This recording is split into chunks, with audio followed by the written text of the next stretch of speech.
On vous souhaite la bienvenue à ericlatour.com. Après avoir chanté 10 ans pour le groupe Court Toujours, elle se lance maintenant en carrière solo. Lauriane Vézina, on la reçoit dans quelques instants. Mais d'abord, il revient à peine de France pour une mission économique importante, un premier voyage là-bas pour peut-être même faire des affaires avec qui? Avec les Galeries Lafayette. On reçoit à l'instant Jonathan Scarfo.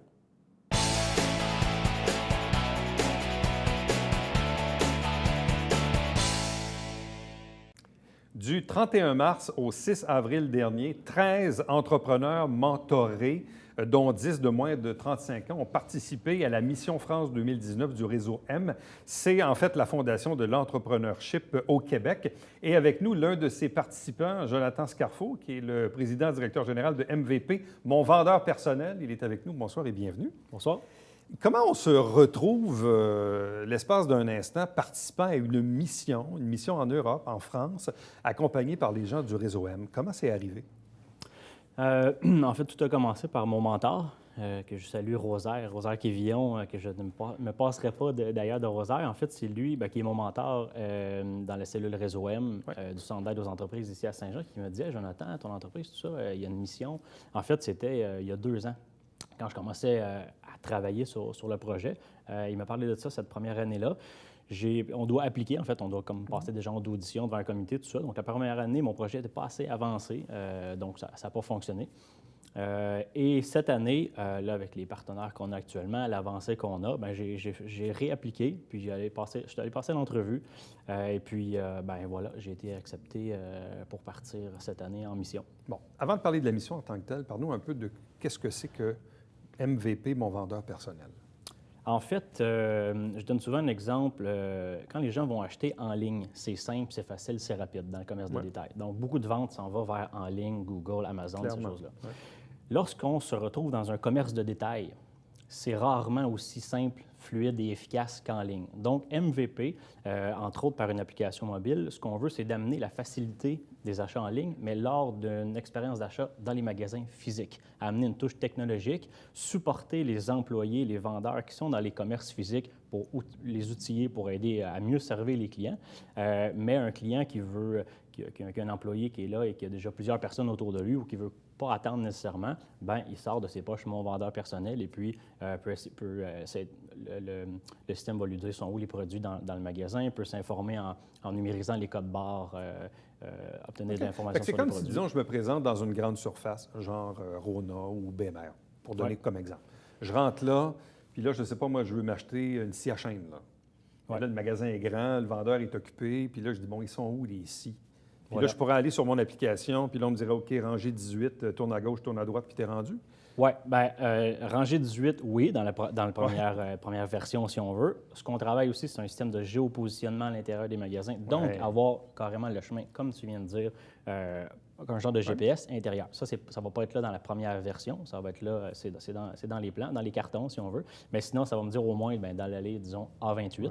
Puis lorsque j'arrive dans l'allée, devant une rangée de produits, là, je vais pouvoir obtenir de l'information sur les produits, faire des listes d'épicerie, des listes d'achat, des favoris. Tout ce que j'aurais demandé à un vendeur, je le demande à mon vendeur virtuel, mon vendeur personnel.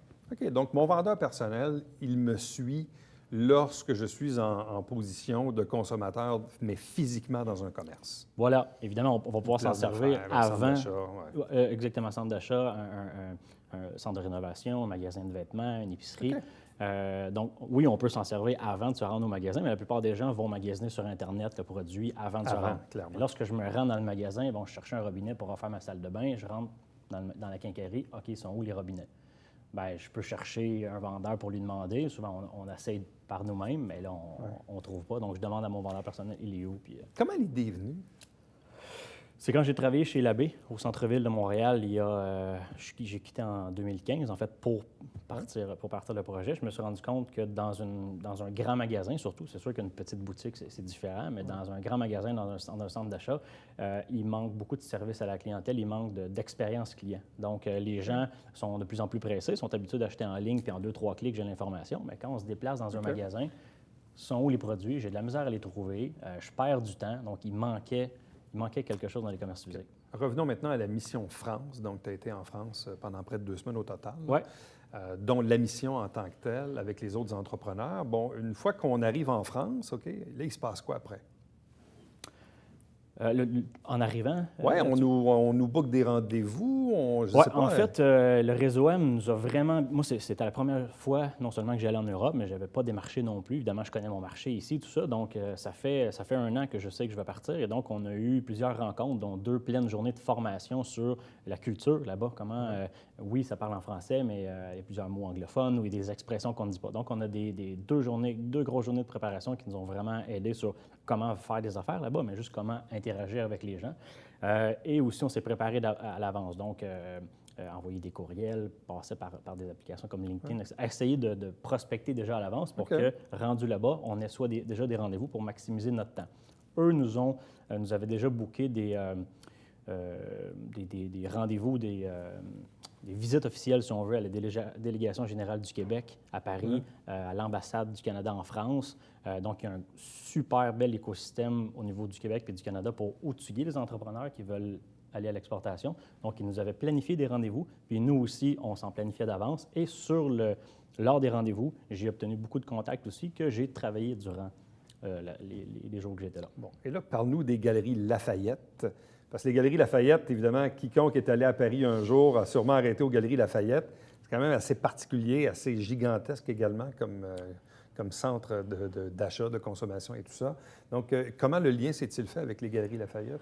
C'est la première journée. En fait, la première journée, c'était un dimanche, le temps d'arriver tout ça. Notre première rencontre officielle était le lundi matin à la Délégation générale du Québec à Paris. Donc, en amont, la Délégation générale a le profil de tous les entrepreneurs là. Donc, ils savent un peu qui on est. On fait des recherches un petit peu pour nous. S'ils nous l'ont envoyé d'avance, tant mieux. Mais sinon, le matin, on a plusieurs formations avec des clubs d'affaires et comment ça se passe en France, tout ça. Et à la fin de la présentation, ils nous donnent les noms des gens qui font partie de la délégation et leur spécialité.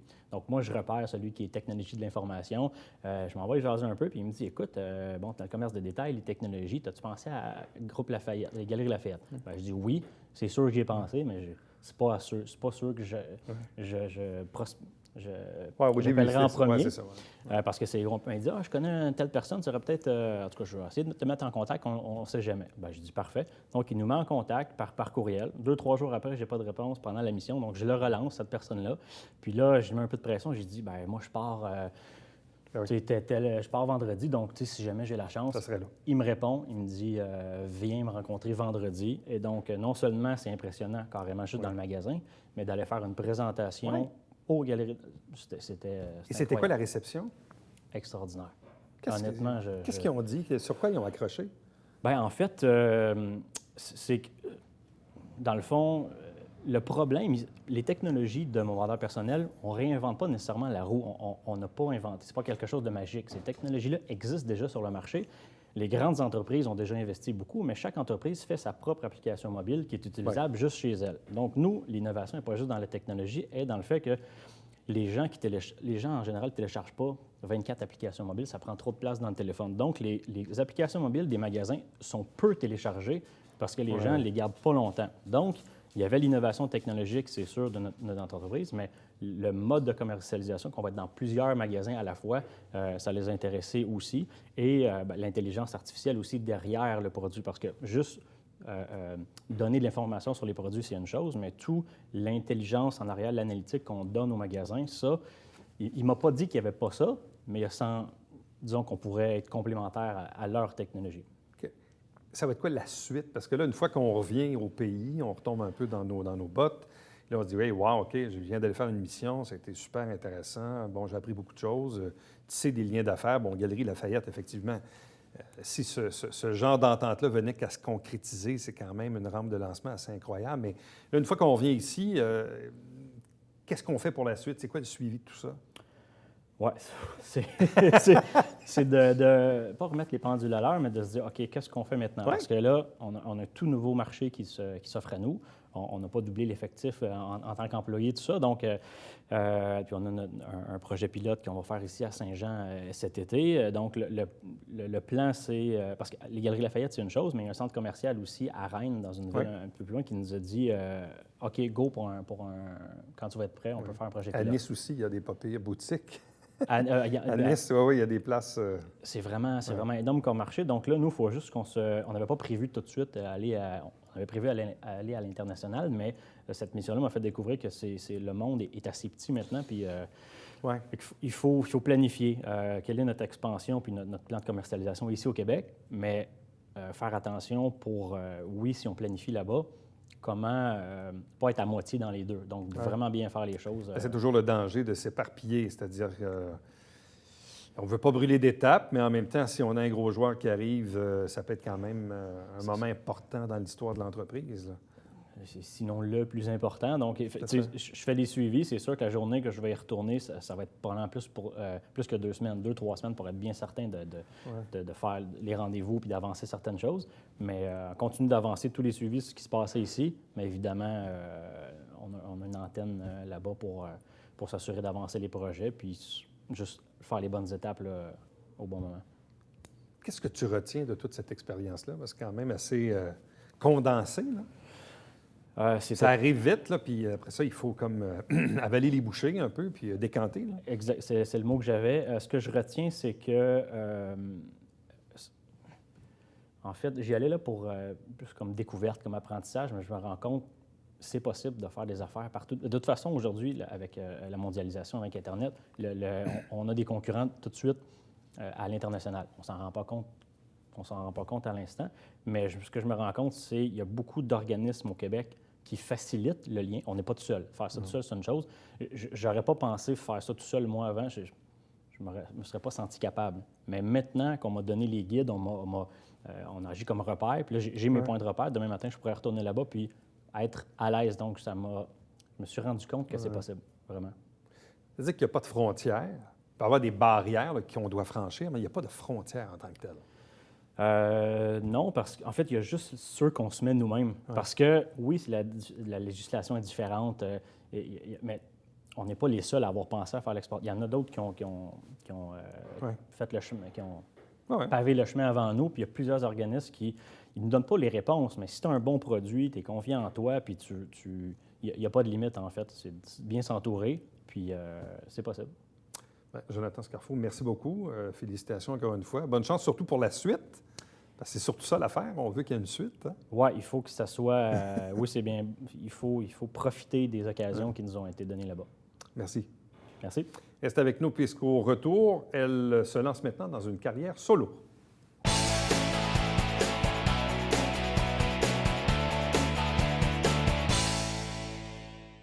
Mesdames et messieurs, bonjour et bienvenue à La Justice entre nous. Mon nom est Saint-Laurent.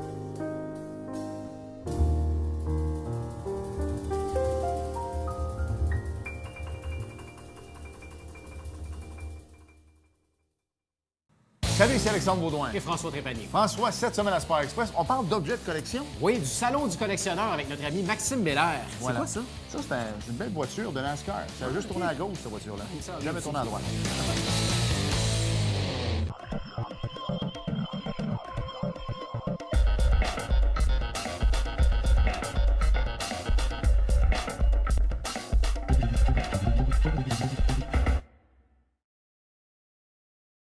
Mesdames et messieurs, bon matin et bienvenue à votre télébingo sur les ondes de télévision du Haut-Richelieu. Vous aimeriez jouer au bingo dans le confort de votre foyer?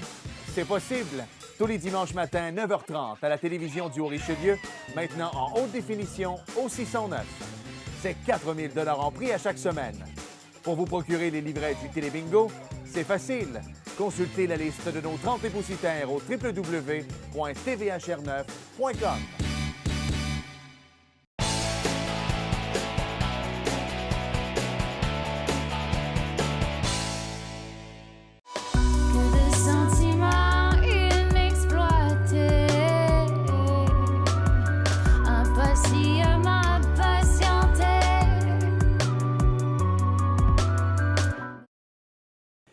Une nouvelle aventure musicale pour Lauriane Vézina, qui a longtemps été la chanteuse principale de Cours Toujours. Elle se lance maintenant un peu en solo, mais aussi accompagnée d'une équipe. Elle est avec nous. Bonsoir et bienvenue. Bonsoir. Dois-je dire félicitations? Peut-être pas, là. Pourquoi on s'accroche dans la musique? C'est une passion, ça nous dévore. On ne peut pas délaisser ça. Même si parfois on met le bouton sur pause une fois de temps en temps, ça revient. Ça revient. Oui, en fait, c'est ça, avec Courtaujour, on a fait longtemps, puis Oui. c'était vraiment une super belle expérience. Mais ça fait longtemps que j'avais envie d'y aller seule parce qu'on était deux à composer dans Courtaujour. Puis j'avais en tête des mélodies, tu sais, que je voulais aller à fond. Fait que je me suis lancée. Ça fait depuis, dans le fond, j'ai eu 2 garçons depuis que Courtaujour est terminé. Et puis, je compose toute seule à la maison, et tout ça. Mais je ne m'étais pas encore lancée. Je n'avais pas encore on y savais pense, pas. on Oui, y c'est ça, pense, on y mais- pense. Mais je ne savais pas quand et je n'avais pas comme la musique qui allait avec. Là. En tout cas, Et l'élément déclencheur, c'est quoi? Voilà, c'est ça. L'élément déclencheur, en fait, j'étais mon 2e il y a 10 mois. Fait que dans le fond, en janvier, j'avais un petit peu un mommy blues, là, puis j'avais des chansons que j'avais déjà commencées. Et puis, je suis allée en studio, j'ai appelé Luc Boivin du studio Reto pour y aller. Puis en fait, j'avais quelque chose en main parce que j'avais commencé à travailler avec un beatmaker apostrophe qui, lui, je l'ai connu à l'université, en travail social, là, tu sais, ça n'avait pas rapport avec la musique. Mais c'est ça, au bout... à force d'avancer, il avait su que je chantais, il avait entendu mes chansons. Moi, j'ai chanté sur son EP qui va bientôt sortir. Puis après ça, je me suis dit, ah, ça te tente-tu d'essayer un beat aux influences hip-hop sur ma musique folk? T'sais. Fait que là, OK. là on a mis ça ensemble. Puis j'ai dit, oh, là, je tiens On a quelque quelque chose. chose. Puis là, je suis prête, je pense, à y aller. Fait que je suis allée au studio avec mon petit budget de maman qui ne retourne pas tout de suite au travail, finalement, pour passer du temps avec mes garçons. Puis... fait que là, je voulais peut-être enregistrer une chanson, puis voir qu'est-ce que ça allait faire et tout ça. Fait que là, il y a Luc qui me rappelle, qui fait aussi partie d'une maison de disques, Les Disques Inconnus, avec Jean Martin. Et puis là, il me rappelle, on aimerait ça te rencontrer, Lauriane, après la première chanson que tu as enregistrée. Puis là, j'arrive, je les rencontre, puis écoute, mets ce que tu peux, nous, on te produit, puis c'était vraiment quelque chose dans les mains, on y va. Fait que là, ça m'a comme donné encore plus le goût de continuer, puis ça m'a donné confiance. On en a même déjà quelques-unes d'enregistrées et tout ça, mais c'est ça, ça ne sera pas lancé tout de suite, mais on commence à teaser. Là, ma page Facebook est sortie il y a 2 semaines. C'est ça, c'est tout Seulement. nouveau, là. C'est tout nouveau, ouais. Bon. Peut-être pour remettre un peu les gens dans le contexte, Ouais. rappelle-nous, dans le fond, qui tu es, tu chantes depuis combien de temps? Qu'est-ce que c'était Courtaujour pour que les gens comprennent? Qu'est-ce que c'était Courtaujour? En fait, moi, je chante depuis toujours parce que mon père chante aussi. Fait que j'ai commencé depuis que je suis tout petite. C'est un peu ma passion. En fait, au cégep, quand j'étais au cégep, on avait fait cégep en spectacle. Je l'avais fait au départ, là, puis ça, c'est vraiment avant Courtaujour. Là, bon, je vais peut-être un peu trop loin. Mais avec ma cousine, on avait fait une composition. Puis là, j'avais rencontré Martin qui faisait aussi un numéro à Cégep en spectacle. Et puis là, on s'est rencontrés à ce moment-là. Puis après ça, il vient donc chanter avec nous. Puis ça a créé le groupe Courtaujour qui, auparavant, s'appelait Noir Velours. Là. Mais qui a duré plusieurs années. 10 ans. Donc, c'est un projet de 10 ans. Mais souvent, puis même Un c'est drôle super parce beau que projet. souvent, même on reçoit des invités ici, justement, là, qui arrivent de cégep en spectacle ou 2 ans après, puis ils se forment un groupe. Puis souvent, l'histoire des groupes, en tout cas pour plusieurs, démarre des expériences de cégep en spectacle, qui visiblement nous amènent un peu plus loin. Oui. Et c'était votre cas à vous, là. Et vous étiez quand même quelques-uns là, dans le groupe, là. Oui, on était à la fin 5 pour le 2e Wow. album. T'sais, c'est sûr que ça l'a changé un petit peu en cours de route. On a ajouté. Fait que... Mais avec de la création de musique Ouais. originale. Oui, toujours. Parce que ça aussi, bon, il y a des groupes qui font évidemment des reprises, des covers, comme on dit. Mais chez vous, ça a toujours été l'idée de compositions. créer du Oui, matériel. exactement. Puis, tu sais, Courtaujour m'a vraiment permis de prendre toute cette confiance-là pour me partir solo aussi. Puis, c'est ça, pour aller composer mes propres chansons, aller au bout de mes idées musicales. La question, là, on ne fermera pas les lumières comme tout le monde en parle, mais la question qui tue, c'est quoi la différence entre la Lauriane qu'on entendait dans Courtaujour et celle qu'on va entendre en solo? Je pense que c'est 100 du Lauriane, en fait. Parce que dans un groupe, pas, tu sais, on construit ensemble quelque chose. Donc, c'est un petit peu de tout le monde. C'était super bon, là. Puis c'est juste que j'avais envie de, moi, me dire, je veux y aller à fond. Je veux le faire de A à Z. Oui, de c'est ça? A à Z. Ouais. Puis de ne pas me mettre de limites. Puis ce que j'entends ça. C'est ça. Autant la musique que les paroles? Oui, Les deux. les deux. Tu joues de quel instrument? Je ne suis pas pianiste, je ne suis pas guitariste, mais je joue des deux. Fait que dans le fond, je compose avec ça simplement. Puis même, j'ai fait du studio, là, j'ai fait le piano et la guitare en studio. Bon, je pense que des fois, je vais avoir des amis qui sont très bons, là, qui vont venir m'aider un petit peu, mais en même temps, ça fait du beau boulot. Je me fais confiance un peu plus. Puis, Quelle est la satisfaction qu'on retire de l'expérience quand on compose une pièce de A à Z, autant pour le texte que pour la musique? Et surtout le fait d'avoir travaillé en groupe pendant une dizaine d'années. Là, tu te dis, j'avais le goût de le faire moi-même tout seul, là, de A à Z, là, musique et texte. Ouais. Quand ça se termine et qu'on a le produit, là, comment on se sent? J'étais quand même très fière de moi, en fait, parce que dans le fond, c'est sûr qu'il y a la création à la maison. C'est ça, moi, je le fais parce que ça me fait vraiment du bien de le faire, juste de... Je vis une émotion, là, je vais aller m'asseoir sur mon piano, je vais avoir une air qui va me sortir, puis les paroles vont venir par la suite de l'émotion que j'ai vécue. Fait que, moi, c'est vraiment, je vais créer comme ça, puis ça va parler de mon quotidien, de l'émotion que je vis au quotidien. Puis dans le fond, après ça, au studio, j'étais très fière, par exemple, parce que, c'est sûr qu'après ça, on ajoute les arrangements, on ajoute le beat, on ajoute, des fois, d'autres petits arrangements de guitare aussi. Mais j'étais fière. Je pense que j'avais un petit peu la larme à l'œil, mais en même temps, là, bon, j'ai mes hormones de maman, là, mais quand même, j'étais très fière. Puis c'est ça, je trouve qu'on a fait du beau travail. Puis c'est sûr que, seul, on peut faire des grandes choses. L'équipe ajoute aussi beaucoup, mais je pense que je suis quand même très fière de ce que le bout de chemin que je fais toute seule, mais avec l'équipe, c'est encore mieux. Quelle est l'influence des 2 grossesses rapprochées et des congés de maternité qui en ont suivi sur le produit musical d'aujourd'hui? Bien, c'est sûr que beaucoup de l'émotion que je vis puis des textes que j'écris, ça parle de ça. C'est sûr que j'ai pas encore tout écrit. Il m'en reste encore, puis je veux... c'est ça, je veux me laisser quand même la lassitude d'aller où je veux dans les textes, mais ça parle vraiment de mon quotidien. Puis oui, mes grossesses, c'est un bonheur qui s'explique difficilement. Là. Fait que, je trouve qu'en nommant les mots, puis en faisant l'air, et parce que je joue beaucoup avec les harmonies aussi, je trouve que on arrive à vivre l'émotion qui est si grande que ça Et quelles de la maternité. sont-ils, ces émotions? C'est des belles émotions. C'est vraiment... Ce que je fais en ce moment, c'est très positif. C'est beaucoup de bonheur. Je parle du bonheur que je vis au quotidien. Même, il y en a tout le temps, là, des journées moins bonnes, mais j'ai envie de me concentrer sur ce qui est beau, puis c'est ça. Et donc, les chansons, ils nous parlent de quoi? Tu dis, bon, le bonheur, oui, mais... Oui, bien, ils nous parlent, en fait, de mes grossesses, de la vie de famille, de l'amitié qui reste tellement importante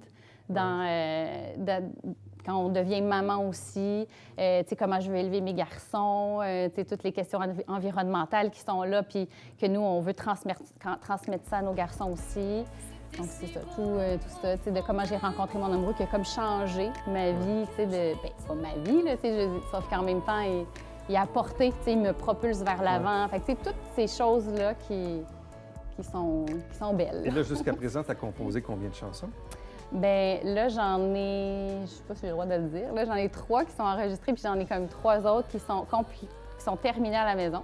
Même mon équipe de production ne le savait pas. Puis c'est ça, j'en ai comme 2 autres qui sont déjà entamés pas mal. Et l'objectif ultime, c'est d'en recueillir pour en faire un album complet? En fait, on ne le sait pas encore, parce que si on a fait une demande de subvention à Musique Action, si on a la subvention, ce sera un album, c'est certain. Mais sinon, j'avais envie, moi, d'explorer un single à la fois qu'on sort, un peu comme Charlotte Cardin le fait, avant de sortir son premier album qui n'est pas encore sorti. Mais c'est ça. Je trouvais ça le fun d'explorer ça comme ça parce que les gens, ils en écoutent une chanson à la fois de toute façon, puis... Mais en même temps, le produit au complet peut être très intéressant. Ça peut être une belle œuvre, puis c'est ça. Ça va dépendre de la réponse de Musique Action. Côté vidéo? Côté vidéo... Projet? Oui, ça va être en fait le prochain projet qui va être mai-juin. C'est le prochain teaser qu'on va sortir, mais un plus long, par exemple, qui a 10 secondes qu'on a sorti. Et côté spectacle, est-ce que tu veux remonter sur les planches, te produire en public, sur scène? Oui, j'aimerais ça. J'ai pas encore... j'ai réfléchi encore à quel spectacle que j'aimerais, la formule de spectacle. Je pense qu'il pourrait en avoir plusieurs, mais oui, j'aimerais ça. J'aimerais vraiment ça le faire, mais j'ai pas encore, je ne sais pas encore exactement ça va être quoi le spectacle, comment je vais le faire, avec qui je vais le faire, mais parce que tu sais, mes textes sont très... je fais des textes très imagés, en fait. Fait que là, je me disais, est-ce que je raconte, est-ce que j'explique qu'est-ce que je dis ou je laisse les gens décider? Tu sais, fait que là, je suis un peu à savoir comment je vais amener ce spectacle-là. Tu parlais tantôt de la satisfaction de créer son propre matériel, autant musique que texte de A à Z. Mais ce plaisir que tu éprouves toujours de chanter, lui, il ne change pas, il est toujours le même. Pas. Ah non, c'est magnifique. Là. Puis même, quand j'avais terminé de faire les voix au studio de la dernière, j'ai dit, tu sais, je suis contente, mais en même temps, je suis un peu triste parce que j'aime tellement ça, tu sais, le faire. Puis c'est sûr que, bon, j'ai chanté beaucoup de comptines, là, mes garçons, ils m'entendent tout le temps chanter, là, mais... fait que, tu sais, j'arrête pas, ça me fait du bien. Ça me fait vraiment du bien. Et tu vas chanter comme ça encore pour des années? Ben oui, c'est sûr. C'est ça, je chante tout le temps dans le 40e de ma belle-sœur. Est-ce que ton chum aime t'entendre chanter? Oui, OK. ben oui, puis Là, on j'ai est de la correct. guitare, puis c'est ça, on fait tout le temps des petites affaires ensemble, là, fait que c'est bien le fun, là. Ouais. Et là, Puis si mes les gens garçons- veulent avoir plus d'informations, on a mis en bas, évidemment, d'écran, il y a la page Facebook. Donc, les gens peuvent évidemment retrouver tous les renseignements pertinents. Oui, exactement. Bien, Lauriane, merci beaucoup, puis bonne Ça chance fait pour la plaisir. suite. Merci. Restez avec nous, puisqu'au retour, on vous présente le Bavière quotidien.